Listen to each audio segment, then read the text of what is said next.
तो शालिक राज प्रजापति की तरफ से 100 रुपए की आवाज आई है। ला मुन्ना जल्दी बताओ।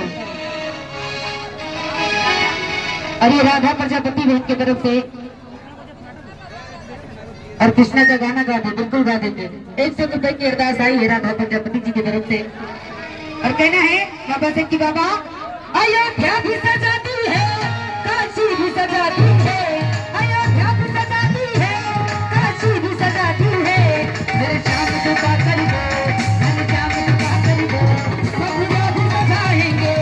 मेरे श्याम कृपा कर दो, मथुरा भी सजाएंगे। मेरे श्याम कृपा कर दो, मथुरा भी सजाएंगे। मथुरा में गुरु से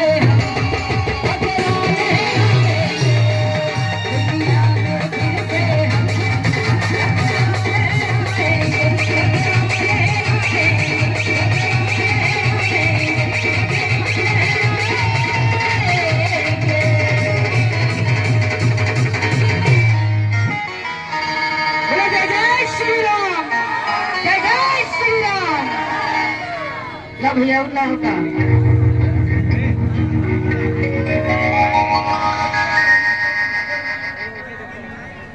अंकित भाई बोलोरो वाले उनकी तरफ से 10 रुपए की अरदास आई है। अरे ये कहना है बोले सच्चे दरबार की, बोले अच्छे दरबार की।